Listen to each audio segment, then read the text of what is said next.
All right, so we're on day 21 of Advent of Code from 2022, doing all my recap videos. And day 21, it was a nice and clean problem, and you'll see what I mean when we get to our solution. But basically, we are constructing a variable tree.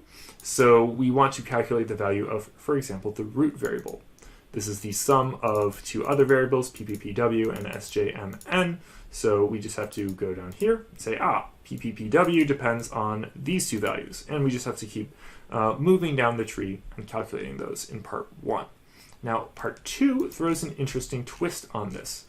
Part 2 says, okay, we're going to discard this humn value, and we're going to say that this is the human value. We want to calculate the value that humn has to be in order for our root values to be equal to each other. So we're going to discard this plus and discard this 5 and say these two values have to be equal to each other, and we want to calculate the human value that gives us that result. So interesting problem. Let's dive into the code. So parsing this is fairly straightforward. We just want to start with some enums, as is very common. So obviously we have different operations that we can have, plus, minus, times, and divided, as well as equals. We're never going to parse equals, but we will use equals as an operation in part 2. And then what we see is that each line, we're going to call that a calculation. So a calculation can be a final value, can be a constant. So for instance, this is a final value. dbpl is just 5. Or it can be an operation where we have, the op enum as well as two string values. So it's kind of lucky for us. It just simplifies the code a little bit. We never have a constant plus a variable. It's always just variable plus variable. And so that's another type of line. But we're also going to have human val. Again, we're not going to parse that as a calculation. We'll introduce that artificially in part 2. But let's get to our parsec code. This stuff is pretty straightforward. When we're parsing a line, we get the name of that line and we get the colon. And we either parse a final value or we parse an operation. Parsing final value is pretty simple, just a positive number, and then we wrap it.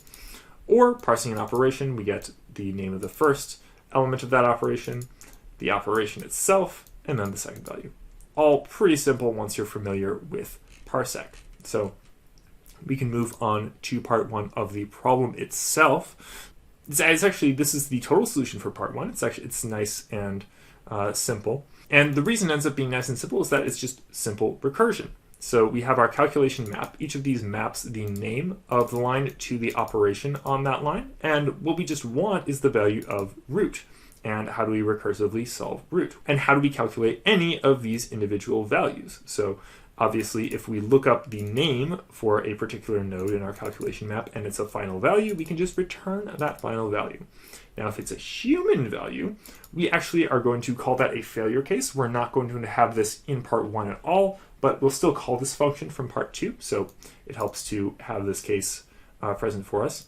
Now, if we're trying to solve a particular node and that node consists of an operation, we just have to recursively solve each of the nodes that have to do on this operation. So we have S1 and S2. There are two different, sub-expressions, and we can just recursively solve each of their values. And depending on the operation, we just combine them, either add the two values, subtract, multiply, divide. And I also have this equals case. This comes up. I don't think this line of code is actually called, but I wanted to include it just for the sake of completeness. But this is actually enough to give us our solution for part 1, where we just calculate the value of root. And I got 152 on the smaller input and a rather large number for the larger input, which makes sense. So now we can move on to part 2.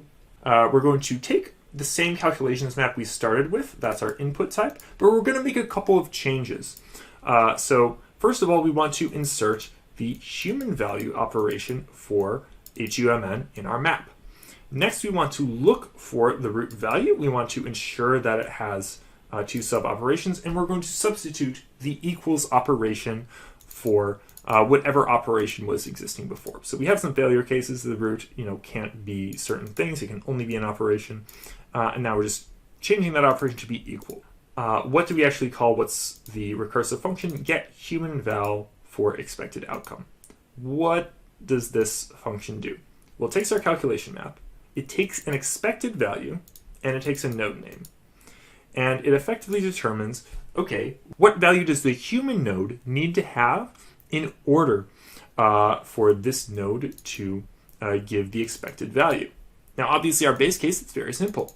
If we look up the node name and it's the human value, we just return our expected value. Now, if we look up our node name and it's the final value, this is actually a failure case, because this is telling us, okay, we need to get this expected value, but this doesn't actually depend on the human value. We can only do a substitution on something that depends on the human value. So before we get into the recursive case, I'm actually going to handle that idea. So how do we tell if something has a human dependency? This is pretty easy with recursion. So we have our calculation map, we have the node names, and obviously the human value itself, we return true. The final value returns false. And if we have an operation on two other strings, we just check each of them for whether or not they depend on the human value. And we OR those together. Okay, so now we can go up to the operation case, which will turn out to be the recursive case, and we can look at S1 and S2. Remember, these are two other nodes, and we can ask, okay, do these depend on the human value? What we hope to get is a cross-dependency. We hope to find that one of them depends on it and one of them does not. If they both depend on it, then our tree of calculations isn't actually a tree. It might still be solvable, but it's going to be a lot more complicated than the logic I'm using here. So I just put this failure message, theoretically solvable probably, but I don't deal with it. If neither of them depends on the human dependency, though, we actually have a problem, because this is the same case effectively that we see here. It's like we can't insert a value if we don't have the human value at all. So what we're hoping is that one of them depends on it and one of them does not. So let's suppose that S1 depends on the human value. Well, this means we can solve S2 just using the solve value function from part 1. So we bring this in and we can solve its value because there's no human dependency. And now what does this tell us? So we have expected value is equal to some combination of the human dependent value and V2. So S1 still has some amount of solving to do, but V2 is solved. And so if our operation is plus, this means S1 plus V2 is equal to the expected value. And so therefore, S1 is equal to the expected value minus V2. So we can make a recursive call where we have our new expected value by subtracting the solved value, and now we're recursing onto a smaller part of our tree. We're recursing onto S1 in all of these different cases, and we are basically doing the reverse operation in order to determine what the expected value is. Now, an interesting case is this equals case down here. We actually discard the previous expected value, and we say, okay, we expect S1 and S2 to be equal, so we solve for V2, and now we just expect S1 to be equal to V2. We don't really care what the previous value was, and so that's why we can just sort of pass 0 up here, and it doesn't matter, because root is always going to use the equals operation. So that's all the rest of what this function really consists of, is just handling these different cases, and then this section is more or less the same as this section, just reversed with everything. And that's how we do this problem. We just get the human value for our expected outcome. And I forget if there's any post-processing here. I don't think so. I think we just return the final value. And so we're done. We get our final answers. And, nice, interesting problem, some trees, some recursion. Really cool. So hopefully you enjoyed this video. Make sure to subscribe to our YouTube channel if you haven't done that already, and to sign up for the Monday Morning Haskell monthly newsletter. The link for that is in the description below. You can also find links to my source code for this, as well as the write-up that I did on my blog. So thank you so much for watching.